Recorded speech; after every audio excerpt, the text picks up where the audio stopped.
Est-ce que ton nom soit béni, précieux Sauveur? Parle-nous encore ce matin. Nous sommes là pour toi. Nous sommes là pour toi, Seigneur. Parle-nous, Jésus. Parle à nos cœurs. Nous sommes convaincus, Seigneur, que nos vies ne vont pas rester les mêmes. Nous sommes convaincus, Seigneur, que tu vas nous transformer. Nous sommes convaincus, Seigneur, que ce matin, c'est un matin, éternel notre Dieu, décisif. C'est un matin de miracles. C'est un matin de visitation. Bénis ta parole. Dans le nom de Jésus, nous avons ici prié. Amen. Est-ce que tu peux acclamer le Seigneur? Nous sommes debout. Nous sommes toujours debout. Nous allons ouvrir nos Bibles dans Genèse chapitre 22. Genèse chapitre 22. Nous ouvrons nos Bibles dans Genèse chapitre 22. Nous allons lire du premier verset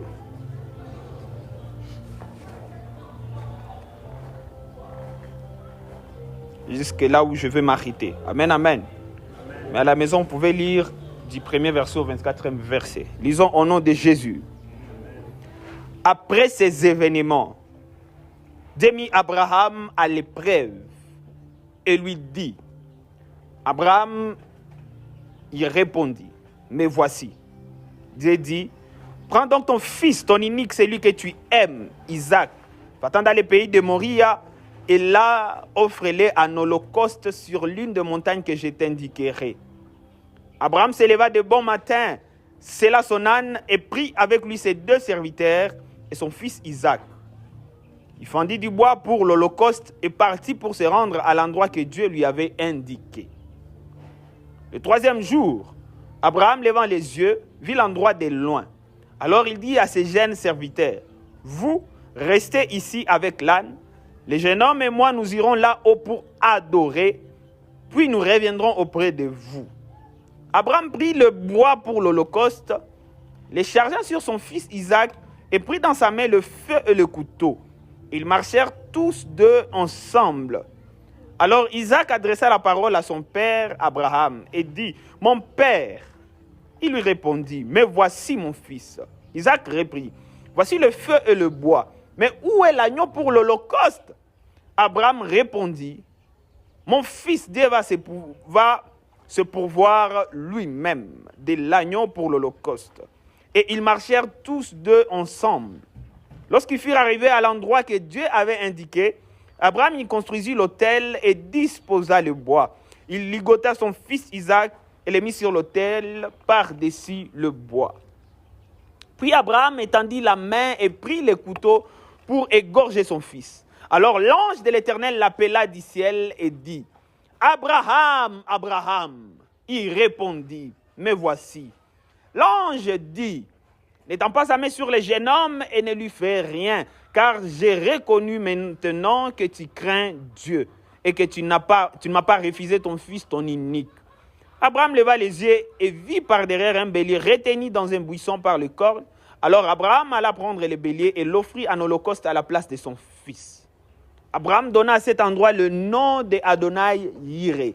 C'est pourquoi l'on dit aujourd'hui sur la montagne de l'Éternel, il sera pourvu. L'ange de l'Éternel appela Abraham une seconde fois du ciel et dit, je les jure par moi-même, oracle de l'Éternel, parce que tu as fait cela et que tu n'as pas refusé ton fils, ton unique. Je te comblerai de bénédictions et je multiplierai ta descendance comme les étoiles du ciel et comme le sable qui est au bord de la mer. Ta descendance aura le contrôle de ses ennemis. Toutes les nations de la terre se diront bénies par ta descendance parce que tu as écouté ma voix. Abraham s'en retourna vers ses jeunes serviteurs, puis ils s'élevèrent pour aller ensemble à Beersheba, car Abraham habitait à Beersheba. Amen. Est-ce qu'on peut acclamer la parole du Seigneur? Mais je peux aller même au verset 20 avant que nous puissions nous mettre. Après ces événements, on fit à Abraham un rapport en ces termes. Milka, elle aussi a enfanté des fils à ton frère Nahor. Est-ce qu'on peut acclamer la parole du Seigneur? Nous pouvons nous asseoir dans la présence de Dieu. Tu peux t'asseoir, salue 2-3 personnes, dis les bienvenus dans la grandeur.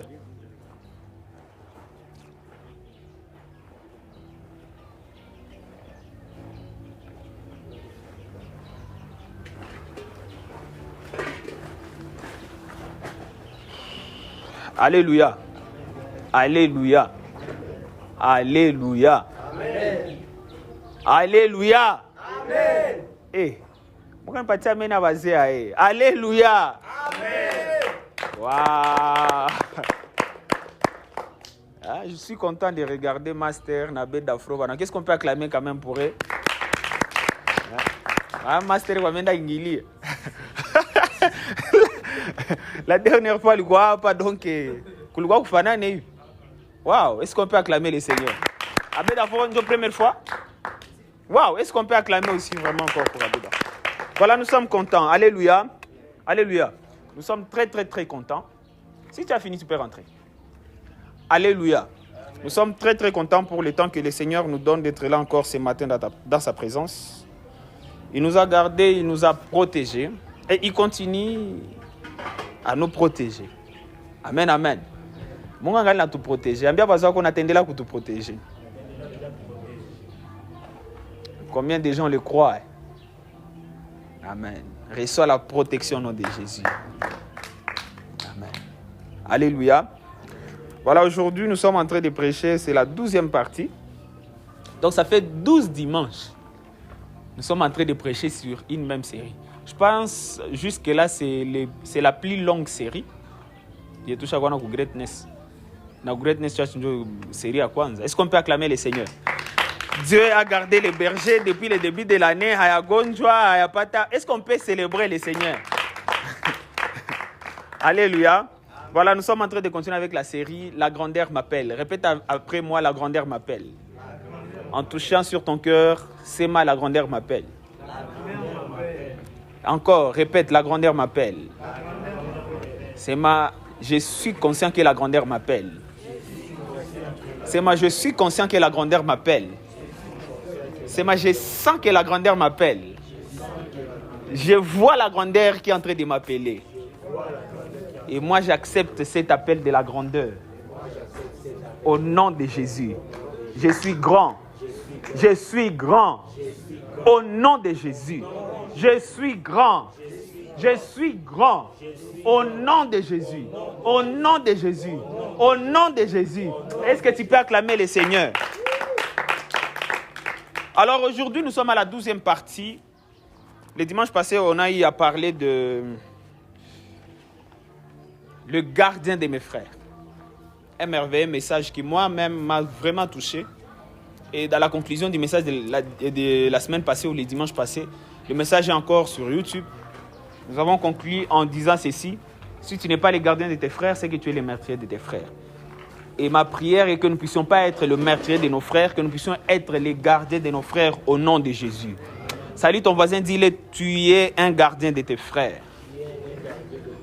Ambia voisin que tu es appelé à garder tes frères et sœurs. Tu n'es pas appelé à les tuer. Tu es appelé à les garder. Que Dieu fasse de nous des gardiens de notre ville au nom de Jésus. Que Dieu fasse de nous des gardiens de notre pays au nom de Jésus-Christ de Nazareth.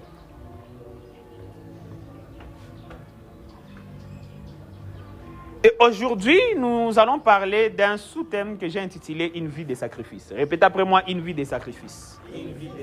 C'est ma bien « Une vie de sacrifice ». Écoutez, accepter l'appel à la grandeur, c'est aussi accepter l'appel à une vie de sacrifice. C'est très bien de dire la grandeur m'appelle, mais bien aimé, lorsque la grandeur t'appelle, il faut savoir que c'est une vie de sacrifice qui est en train aussi de t'appeler. Parce que lorsque nous examinons la vie d'Abraham, dès le départ, toute sa vie a été faite de sacrifices. Déjà, lorsque le Seigneur l'appelle de laisser sa famille, sa patrie, tout ce qu'il avait et tout ça là, et aller là où le Seigneur va les guider, frère, c'était déjà un sacrifice. Il avait tout sacrifié, il a tout laissé. Il allait là où il ne maîtrisait pas. C'est là où il a commencé à tout sacrifier. Au-delà d'être cette personne-là qui a sacrifié sa famille, son confort et tout ça là, tout ce qu'il avait, et même tous ses biens, il avait tout sacrifié. Dans la Bible, nous avons examiné, lorsqu'on examine la vie d'Abraham, Abraham c'était un homme qui bâtissait des autels. Et sur les autels, à l'époque, on y mettait des offrandes. On y brûlait des animaux. pour les donner en sacrifice et en offrande à l'Éternel. C'était un homme qui bâtissait tout le temps des autels, qui faisait tout le temps des sacrifices. C'est qu'Abraham, qui est l'image de la grandeur, il a eu à faire face, en fait, il a eu à mener une vie de sacrifice. Au-delà de tout laisser pour suivre le Seigneur, il bâtissait des autels. Il bâtissait des autels. C'était un homme qui s'est sacrifié. Nous avons vu même le dimanche passé, lorsqu'on parlait d'être gardien de ses frères. Écoutez, là, il était en train de se sacrifier. Lui, il était à l'aise. Lui, il n'avait pas de problème. Lui, il n'était pas à Sodome. C'était les gens de Sodome, c'est vrai. Il y avait son neveu. D'ailleurs, son neveu, il korogana quand il neveu qui a coulé l'autre. Qui a coulé Sodome. Mais il s'est sacrifié. Et lorsqu'il intercédait, il n'intercédait pas, premièrement, d'abord pour l'autre, il intercédait pour toute la ville. Des personnes abominables. Mais il intercédait pour ces gens-là parce qu'il avait un cœur de sacrifice.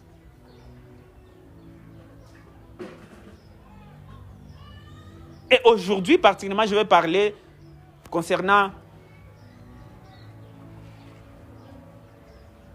une histoire particulière où nous voyons Dieu lui demander un sacrifice suprême pour Abraham. Un très très grand sacrifice. C'est dans le passage que nous avons lu ici. C'est le passage que tous nous connaissons, là où Dieu est en train de demander à Abraham de lui donner Isaac, son fils unique, le fils qu'il aime beaucoup. Mais avant de demander Isaac bien-aimé, Abraham avait déjà un autre fils qu'on appelait Ismaël. Lorsque vous lisez dans les chapitres précédents, vous allez trouver que Dieu avait demandé à Abraham de chasser Ismaël. Quel sacrifice encore? Tout ça me fait comprendre, bien-aimé, si nous aspirons à la grandeur et nous acceptons l'appel à la grandeur, frère, nous devons être prêts à faire des sacrifices. Ça me dit à voisin que tu dois être prêt à faire des sacrifices. Si tu veux vivre dans la grandeur, bien-aimé, tu dois être prêt à faire des sacrifices. Et cela n'est pas juste une vérité pour nous, les enfants de Dieu, même les gens du monde. D'ailleurs, ce qui est bizarre, les gens du monde maîtrisent très bien ces principes plus que nous, les enfants du royaume de Dieu. Ils font des sacrifices énormes. Ils font des sacrifices. Pourquoi? Parce que, écoutez, moi, tu ne peux pas faire des progrès. Tu ne peux pas marquer la différence. Tu ne peux pas impacter. Tu ne peux pas aller très loin si tu n'es pas quelqu'un si tu n'es pas une personne qui fait des sacrifices. Alléluia. Alléluia. Est-ce que vous me comprenez? Sans sacrifice, il n'y a pas de grandeur. Tu dois faire des sacrifices. Et c'est ce que nous voyons dans la vie d'Abraham. Il avait des promesses. D'ailleurs, pour Abraham, lui, c'est quelqu'un qui écoutait Dieu, il voyait Dieu, il recevait même Dieu chez lui. Il a donné à Dieu quelque chose à manger. Il parlait avec Dieu. Nous, pour parler avec Dieu, c'est à travers la parole de Dieu et la prière. Et des fois, les hommes de Dieu pour venir nous prêcher. Dans 16 mois, peut-être, nous n'avons pas d'autres paroles prophétiques. Alléluia. Mais Abraham lui parlait vraiment avec Dieu. Et il écoutait Dieu. Mais malgré cela, il faisait des sacrifices. Il faisait des sacrifices. Et cela nous enseigne, nous aussi. Frères, sur ce chemin de la grandeur où nous sommes appelés, nous devons faire des sacrifices. Tu dois faire des sacrifices. Tu dois mener une vie de sacrifices. Bien voisin que tu dois mener une vie de sacrifices. Une vie de sacrifices. Nous devons mener une vie de sacrifices. Alléluia. Alléluia. Nous devons mener une vie de sacrifices. Nous ne devons pas mener notre vie comme des gens baignés. Nous n'avons pas de promesses comme des gens qui sont venus pour accompagner d'autres personnes. Écoutez, frère, ma prière est que le jour que tu vas quitter ce monde, peut-être lorsque tu es venu, ce n'est pas tout le monde qui avait fêté, ce n'est pas tout le monde qui te connaît, mais ma prière pour toi, je suis en train de le déclarer. Il faut donner à Mouzime Nakoulia au nom de Jésus-Christ. Et écoutez-moi très bien. Pour que Dunia Koulia, il faudra vraiment lui marquer Dunia Mouzima. Et ma prière est que toi, tu vas marquer le monde au nom de Jésus. Amen. C'est aussi ça la grandeur. Alléluia. Amen. Mais pour que tu puisses y arriver, tu dois sacrifier. Tu dois mener une vie de sacrifice. C'est ma, je dois mener une vie de sacrifice. C'est ma bien, je dois mener une vie de sacrifice. Une vie de sacrifice. Abraham, le patriarche, notre modèle, et même l'image même de la grandeur, le message de la grandeur que nous sommes en train de prêcher. Abraham, c'est un homme de sacrifice. Et là, dans le passage que nous avons lu, et c'est le passage que nous allons exploiter ce matin, nous voyons Dieu lui demander son fils Isaac. Je dois vous rappeler une chose, c'est qu'Abraham, il a reçu Isaac dans sa vieillesse. Il a reçu Isaac pendant longtemps, pendant un long moment. Un long moment, il y a stérilité. Il commence à marcher avec le Seigneur à 75 ans ou 75 ans. Et le Seigneur lui donne l'enfant à 100 ans. Après 25 ans, nous n'avons pas Isaac. Alléluia. Alléluia. Amen. Et cet enfant n'a pas ta vieillesse. Dieu, après l'avoir donné cet enfant-là, donne-moi ton fils là. Anakia Moulomba ou le fils, parce qu'Abraham, pour ça, il n'a pas pression, je vais parler de ça le dimanche prochain. Il n'a pas pression à Bibia que non, voilà, comment tu as domestiqué, tu parles vraiment jusqu'à ce que tu aies à travers les domestiques. Abraham a domestiqué. Akezala mutoto mwejina ke Ismaël. Entre parenthèses, Ismaël na Isaac viko na gomba na Tile. Tile wanga na gomba na bande de Gaza. Je vais parler de ça le dimanche prochain. Alors Abraham, Akendazal, il avait déjà un fils et lui pouvait se consoler et se dire que OK, Mungu a si vraiment que nilombaka Isaac. D'accord, il avait chassé Ismaël. L'autre fois, je vous avais dit ici, lorsqu'il avait chassé Ismaël, à l'époque, il n'y avait pas de réseaux sociaux. Chasser Ismaël, c'était comme s'il était en train de condamner Ismaël à mourir. D'ailleurs, lorsque vous lisez l'histoire, Ismaël voulait mourir dans le désert avec sa mère. Mais quand même, Dieu l'avait protégé, il avait promis à Abraham, voilà, mais lui, ce n'était pas le fils de l'alliance. Le fils, l'unique fils de l'alliance d'Abraham. Après plus de 25 ans de marche. Parce que des fois, nous pensons que marcher avec le Seigneur, c'est, voilà, les choses vont se passer du tic au tac. Non, ce n'est pas toujours du tic au tac. Ça peut arriver, mais ce n'est pas toujours du tic au tac. Parce que Dieu, c'est un Dieu qui nous amène à respecter le processus de son miracle dans notre vie. Amen, amen. Il a commencé à marcher avec lui à l'âge de 75 ans, mais après 25 ans. Combien parmi nous ici peuvent attendre à la promesse de Dieu juste après 25 ans? Combien parmi nous? Il est vendeur des illusions et tout ça. Là. Mais Abraham, il a eu à persévérer. Après 25 ans. Après 25 ans, il reçoit l'enfant. Après avoir reçu l'enfant, le même Dieu qui l'a donné l'enfant, la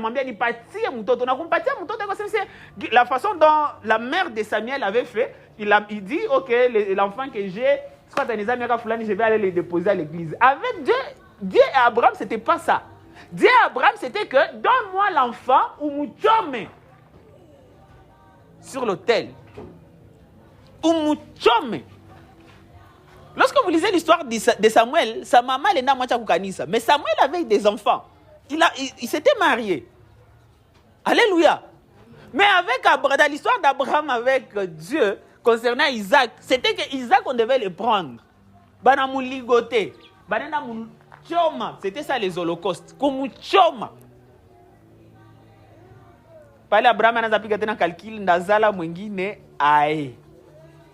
c'est tout ce qu'il avait. Et tout ce qu'il avait de précieux parce qu'il l'aimait beaucoup. Et ça, les sacrifices que Dieu était en train de demander à Abraham. Alléluia. Alléluia. C'est mal les sacrifices d'Isaac. C'est mal les sacrifices d'Isaac. C'est mal les sacrifices d'Isaac. Et sur le chemin de la grandeur, bien-aimé, Dieu nous demandera toujours un Isaac. Et puis ce qui est intéressant, c'est que tout ce que nous avons, c'est Dieu qui nous les donne. Tout. On a Isaac. Même celle quoi Abraham, n'a pas de ni mungu anakia lomba benye ni biaki. Alléluia. Alléluia. C'est mal les sacrifices d'Isaac. Alors, il y a 5 choses que j'ai remarquées dans ce texte. Bon, il y a plusieurs choses, mais il y a 5 choses que je vais partager avec vous ce matin que j'ai compris par les sacrifices d'Isaac. Jeune homme. Il cala bien. Il y a 5 choses que j'ai compris par les sacrifices d'Isaac. Dans ces textes que nous avons lus. Et ce sont des choses qui peuvent nous aider aussi sur notre chemin de la grandeur. La première des choses que j'ai compris par rapport au sacrifice d'Isaac, c'est que le sacrifice d'Isaac veut dire aussi premièrement l'épreuve. Répète après moi, l'épreuve. C'est le test de foi. Épreuve au test de foi. Alléluia. Le sacrifice d'Isaac veut dire aussi épreuve ou test de foi. Parce que le passage commence en disant quoi? Dieu décida de mettre Abraham à l'épreuve. C'est ma épreuve. Bien aimé, sur le chemin de la grandeur, Dieu nous mettra toujours à l'épreuve. Et là, je dois vous dire une chose, il y a une différence entre l'épreuve et la tentation. La tentation vient du diable et l'épreuve vient de Dieu. La tentation a pour but de te nuire, tandis que l'épreuve a pour but de te donner la promotion. Ma prière est que ce matin, après avoir écouté ce message, qu'il a épreuve au ta pas ta bien-aimé, oui, en dirait pour que vous bénéficiez de la promotion au nom de Jésus. Mais qu'il a tentation ou vaincre pour que vous bakiez moustandinga au nom de Jésus-Christ de Nazareth. Ici, on ne parle pas de la tentation. Ce n'est pas le diable qui vient tenter Abraham. Parce que généralement, c'est comme ça. Lorsque Dieu est en train de demander quelque chose de précis, il y a de visiter. Mais ici, ce n'est pas le diable qui est venu visiter Abraham. C'est Dieu lui-même qui vient. Et la Bible dit qu'il vient pour éprouver Abraham. Que Dieu nous donne la force d'endurer les épreuves. Et les épreuves, ce ne sont pas des choses à Kuchekesha. Les épreuves, mais toi, tu pleures parce que tu sais ce que tu es en train de traverser, frère. Seul Dieu peut te comprendre. Seul Dieu peut te comprendre. C'est ça les épreuves, ça fait pleurer. On peut tous là, comme on trouve on dansait, tout ça là. Mais lorsque tu es seul, tu pleures. Parce que c'est ça les épreuves. Les épreuves font pleurer. Les épreuves, c'est ce genre de moment où Dieu bloque toutes les portes possibles. Mon environnement, donc toutes les portes sont fermées. C'est ce genre de moment où tu as comme impression, même les gens qui sont plus bourriques, vu qu'on a avancé mon maïcha, mais ouais, ma prière ce matin, que Dieu te donne la force d'endurer les épreuves au nom de Jésus. Amen. Que Dieu te donne la force d'endurer les épreuves comme Abraham avait enduré au nom de Jésus-Christ. Dieu mis à l'épreuve Abraham. Dieu mis Abraham à l'épreuve. Le sacrifice d'Isaac veut dire aussi l'épreuve. Dieu nous mettra à l'épreuve, bien-aimés. Sur le chemin de la grandeur, frère, tous ces années, c'est on a avancé. Non, Dieu nous mettra à l'épreuve. Je vais voir comment tu vas agir. Je veux voir comment est-ce que réellement, est-ce que vraiment, il veut voir, il veut se rassurer. C'est comme ça comme Dieu fonctionne. Est-ce que ce petit est sérieux dans ce qu'il est en train de faire?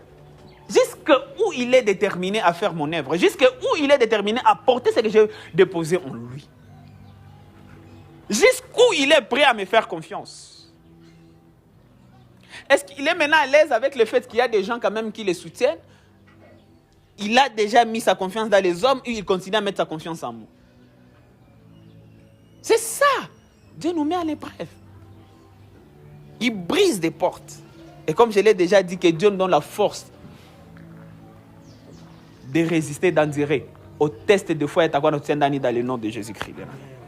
Mais la deuxième des choses, parce que je n'ai pas beaucoup de temps, le sacrifice d'Isaac veut aussi dire l'adoration. C'est l'adoration. Vous n'écrivez pas? Mais c'est quoi? Non, ça. Premièrement, j'ai dit le sacrifice d'Isaac veut dire quoi? L'épreuve. Deuxièmement, je viens de dire, veut dire aussi quoi? C'est l'adoration.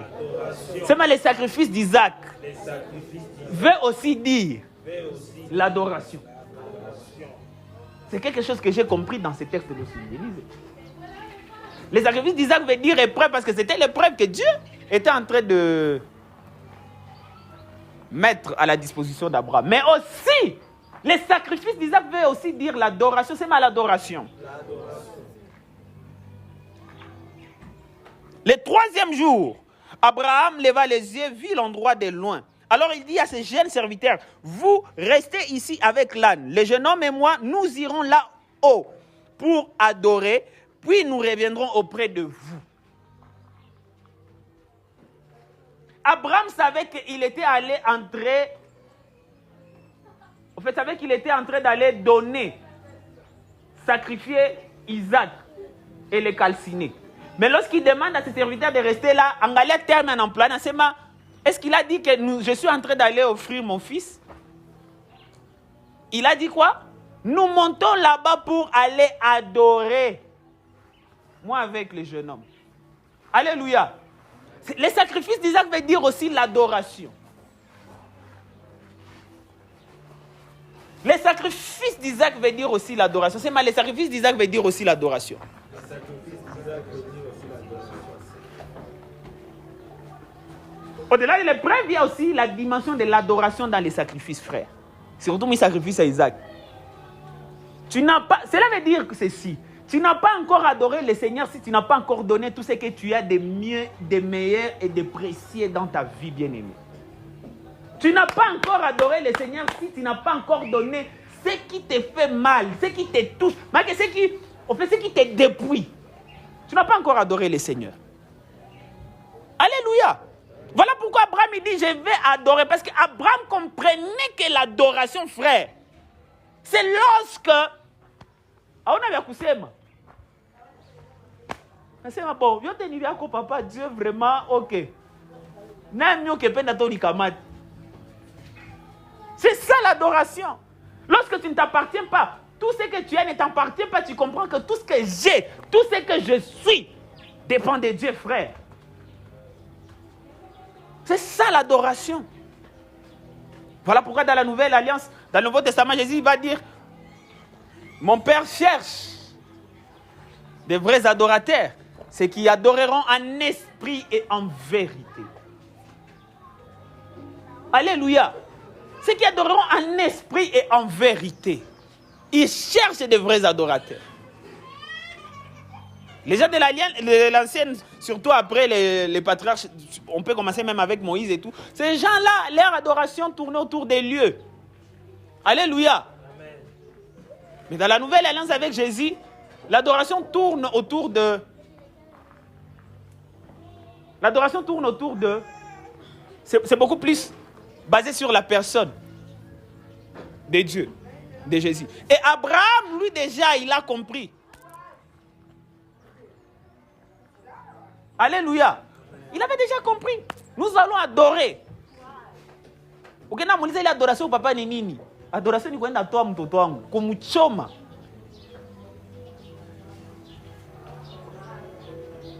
C'est mal l'adoration. Le sacrifice d'Isaac veut dire aussi l'adoration. Lorsque Dieu va te demander quelque chose, frère, ou comme il est en train de t'appeler à l'adorer. Lorsque Dieu va te demander quelque chose de précieux, il te demande ta jeunesse, il te demande ta force, il te demande, ne mange pas le matin et le soir, et à midi, tu vas manger seulement le soir. 3 jours, il quoi, mon jeûne sec. Il te demande ça. Il te demande seulement tout ton argent à la semaine. Je ne sais pas, il demande quelque chose. Il demande ton temps. Il demande seulement que je focalise seulement mon Bible pendant seulement 3 chapitres par jour. Il te demande quelque chose comme ça. Il demande qu'on funge tout pas les chini, on funge pas pour nous les jeunes. On funge tout pas. Funga migoul. Il te demande ça. C'est aussi ça l'adoration. Bien parce que c'est ça aussi l'adoration. Les sacrifices d'Isaac veut aussi dire l'adoration. Troisièmement, les sacrifices d'Isaac veut dire la crainte de Dieu. C'est les sacrifices d'Isaac. C'est les sacrifices d'Isaac. Veut dire la crainte de Dieu. C'est les sacrifices d'Isaac. Les sacrifices d'Isaac veut dire la crainte de Dieu. Amen, amen. Alléluia. Les sacrifices d'Isaac veut dire la crainte de Dieu.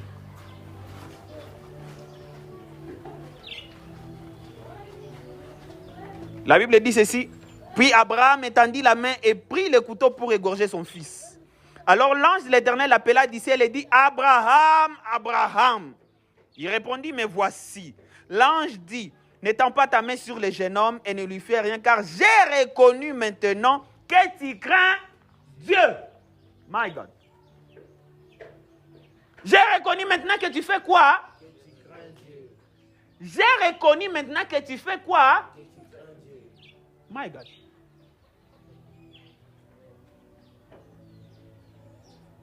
C'est craindre de Dieu tout nini.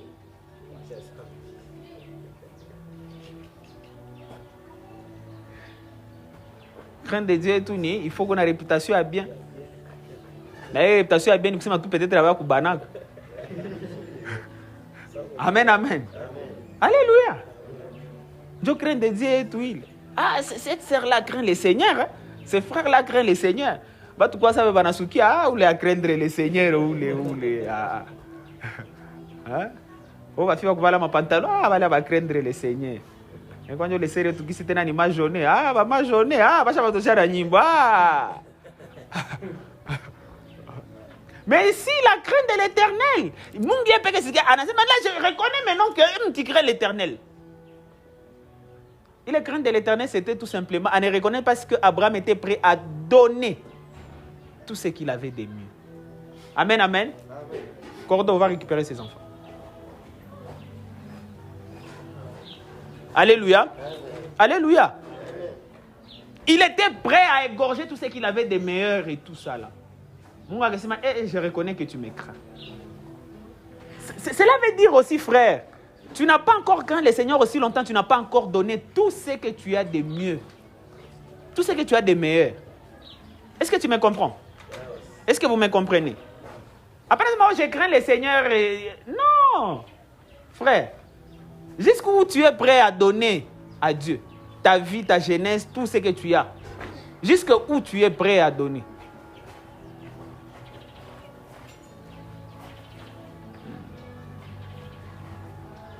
Alléluia. Il était prêt à égorger son fils. Jusqu'où tu es prêt.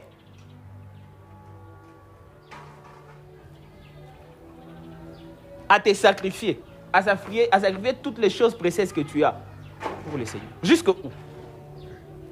Parce que les sacrifices d'Isaac veut dire aussi quoi? La crainte de l'Éternel. Ça sont les définitions de Niwa texte. J'ai vu que premièrement c'était l'épreuve. Deuxièmement, j'ai vu que c'était quoi? C'était l'adoration. Et troisièmement, là, on est en train de voir que c'est quoi? C'est la crainte de l'Éternel. Les sacrifices d'Isaac veut dire aussi la crainte de l'Éternel. Et quatrièmement,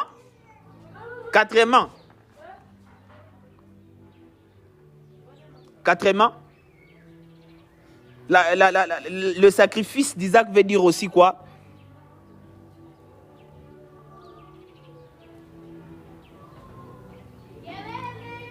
Veut dire la provision de Dieu. C'est mal la provision de Dieu. C'est mal la provision de Dieu. Alors Isaac adressa la parole à son père Abraham et dit, mon père. Il répondit, mais voici mon fils. Isaac reprit, voici le feu et le bois. Mais où est l'agneau pour l'holocauste? Abraham répondit, mon fils, Dieu va se pourvoir lui-même de l'agneau pour l'holocauste.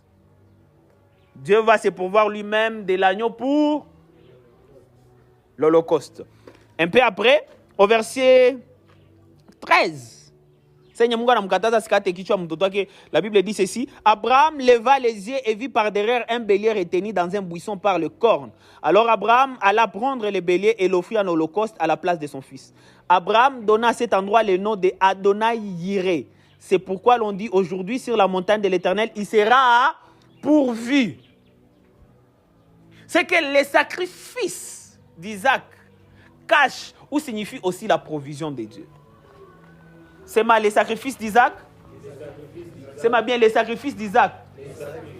Veut aussi dire la provision de Dieu. Il y a une provision que l'Éternel a déjà disposée pour chacun de nous. Mais notre point de contact avec cette provision-là, frère, c'est que Isaac doit être donné. Isaac doit être sacrifié. Alléluia. Amen. Isaac doit être sacrifié.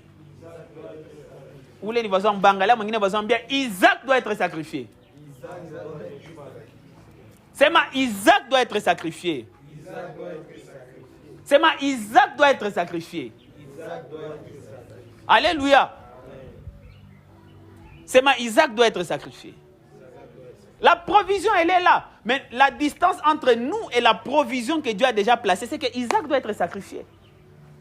Nous ne pouvons pas vivre la provision de Dieu si longtemps nous n'avons pas encore sacrifié notre Isaac. Et que Dieu nous donne la grâce de sacrifier nos Isaac ce matin dans le nom de Jésus. Que Dieu nous donne la grâce de mener une vie à quoi on a sacrifié Isaac et tous les jours de notre vie au nom de Jésus. Récupère ses enfants. Alléluia. Alléluia. La provision de l'Éternel. Sur les champs, Seigneur, monsieur, comprend vraiment Kupana Isaac. Vous savez ce qu'il a fait? Automatiquement, il a créé un bélier là-bas. Il n'a pas de temps. Il a dit que nous sommes kupata bila kuinam. Bélier moi ko parle ma corne dit bane vi muile buisson. Anakena ikamata tout. Écoutez, je suis en train de prophétiser à une personne. Tu es dans une saison où kimbilia ma bénédiction zako frère utazikutana ziko na zisha kuchunga au nom de Jésus. Écoutez, tu n'es pas dans la saison yenye utaenda uko natafuta unakimbilia kwa oncle. Uteka nafasi moja. Oncle ule mwenye anakuwa mgumu sana anakuambia petit kamata makutako ya masomo. Sisi kutamalizaka masomo au nom de Jésus-Christ de Nazareth. Il y a un papa là mwenye Mungu atakuzisha maana anasema non, je nomme kamata gari yako acha kwa piéton au nom. Oh. Maman. Est-ce que je peux avancer? Est-ce que je peux avancer? Bélier ilikuwa iko donc haiko tele les dimensions c'est vrai ni miracle iko mais miracle de fois qu'on va unapanda yulushuka et tout ça là. Écoutez, lorsque tu donnes Isaac, utakutana bélier iko tout bloqué au peke pale au nom de Jésus. Unamukamata unamutia kwa holocauste katika jina la Yesu Kristo. C'est mal les sacrifices d'Isaac veut dire aussi la provision de Dieu. Nous sommes en train de traverser un moment terrible de crise dans la ville de Goma, mais je suis en train de déclarer que toi tu vas jouir de la provision de l'Éternel dans le nom de Jésus-Christ de Nazareth. Tu es dans la saison de jouir de la provision de l'Éternel dans ta vie au nom de Jésus-Christ de Nazareth. Les gens, plusieurs personnes sont en train de pleurer, mais toi Dieu va te donner de jouir de sa provision katika jina la Yesu Christ. Et pour finir, c'est que les sacrifices d'Isaac veut dire aussi le miracle. Les sacrifices d'Isaac veut dire aussi le miracle. Les sacrifices d'Isaac veut dire aussi le miracle. Déjà le fait que Isaac, son père, savait que je vais donner mon fils et tout. Lorsque vous lisez dans Hébreu, la Bible dit c'est par la foi qu'Abraham offrit Isaac. Il savait que en offrant Isaac, même s'il tuait Isaac, il savait que Dieu allait les ressusciter. Je vous ai déjà dit ici, c'est que Isaac, en réalité, l'Isaac qui était parti là-bas et l'Isaac qui est sorti de Moridja, ce n'était pas le même Isaac. Le premier Isaac a été vraiment sacrifié.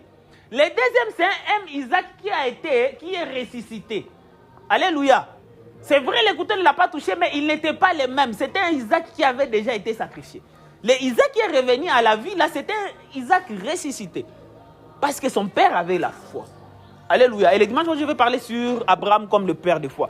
Et nous aussi, comme ses fils, nous devons être des hommes et des femmes de foi. Alléluia. Mais qu'est-ce que je suis en train de dire? C'est que l'Isaac qui est revenu, c'est un miracle, frère. Na Abraham, Isaac, ou petit ou vraiment, allez, soit. C'est un miracle. C'est un miracle au nom de Jésus.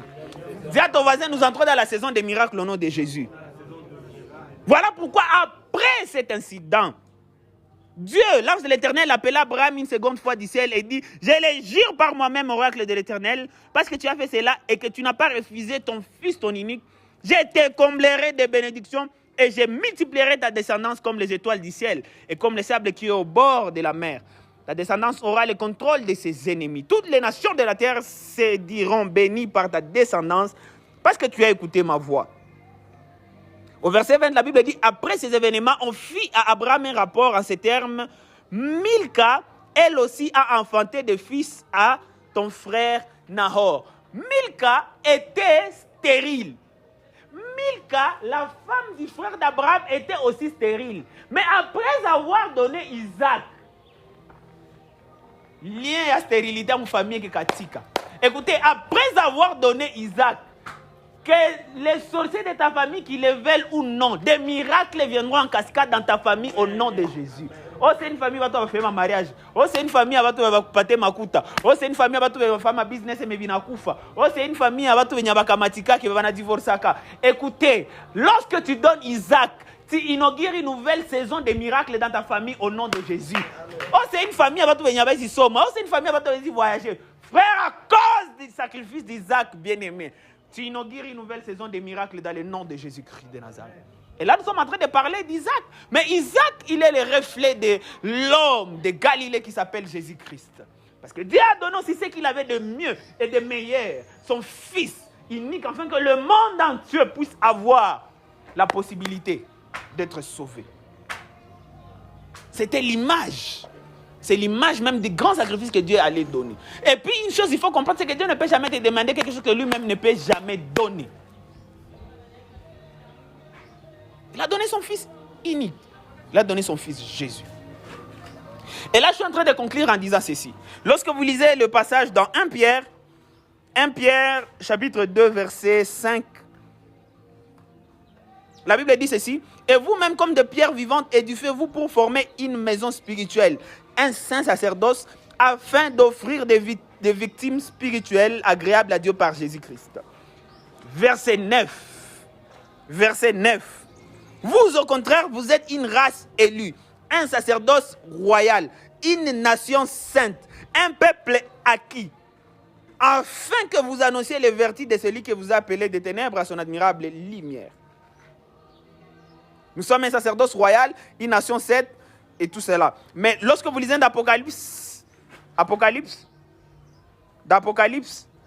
le premier chapitre du premier verset au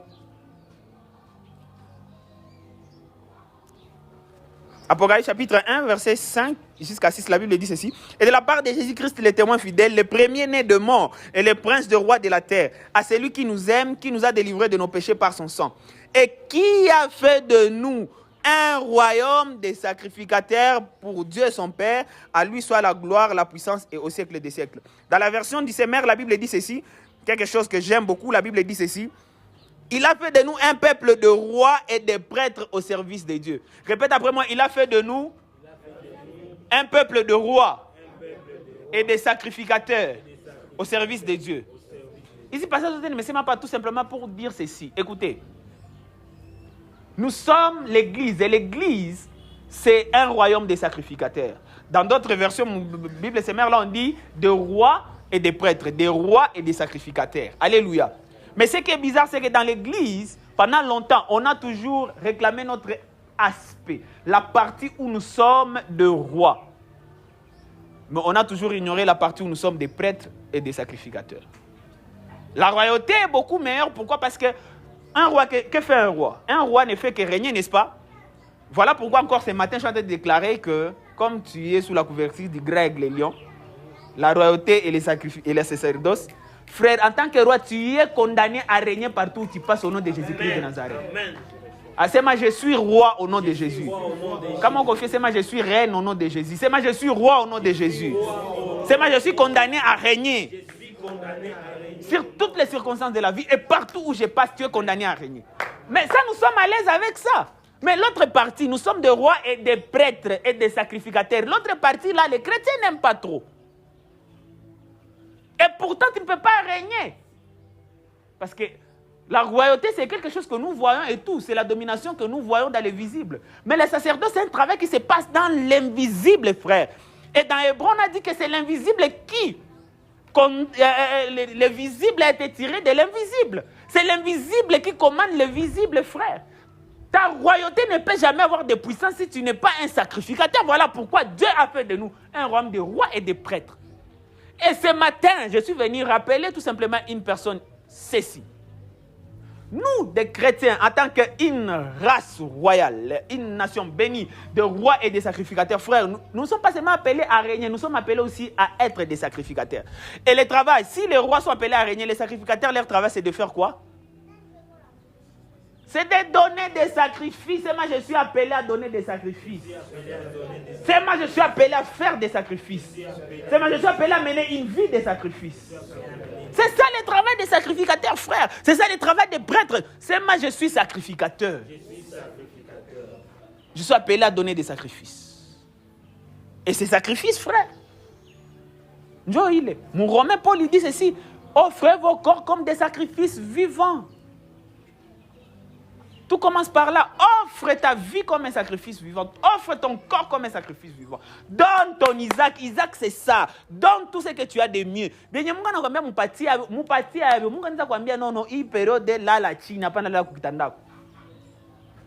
ça à Dieu. Donne ça à Dieu. Évitez que tu me ville. Donne ça à Dieu. Ces gens qui ils période de stocker que ça na kunyumba. Ikala pasi mo na méditer ou na homme. Donne ça à Dieu. Comme je vous ai dit, l'épreuve de Dieu qui en dirait ou yaka mani promotion qu'on a qui embelé ako. Ou que soit on a stagné. Dans la marche spirituelle, il n'y a pas de choses qu'on appelle la stagnation. Soit tu avances, soit tu recules. Na sona zanyo kwa stagner ma ko déjà na ko na reculer. Parce que tu as au niveau où tu as attendre. Mais ce matin, je lève ma main droite et je suis en train de déclarer. Comme tu as écouté ces messages, bien-aimés, et là, nous sommes en train de clôturer notre saison sur l'accélération. J'ai pris que Dieu te donne la force d'endurer toutes les épreuves. Distinguer dans le nom de Jésus-Christ de Nazareth. J'ai pris que Dieu te donne la force de toujours l'adorer, de lui donner ta vie, le meilleur de tout ce que tu as katika jina la Yesu. Que Dieu te donne la force de les craindre katika jina la Yesu Christ. J'ai pris que tu enjoies toute la provision que Dieu met à ta disposition au nom de Jésus. Et j'ai pris que tu enjoies les miracles que Dieu est en train de mettre à ta disposition parce que tu as donné ton Isaac au nom de Jésus-Christ de Nazareth. Est-ce que tu peux acclamer le Seigneur? Tu peux t'élever, nous allons prier. Tu vas t'élever, commence à prier.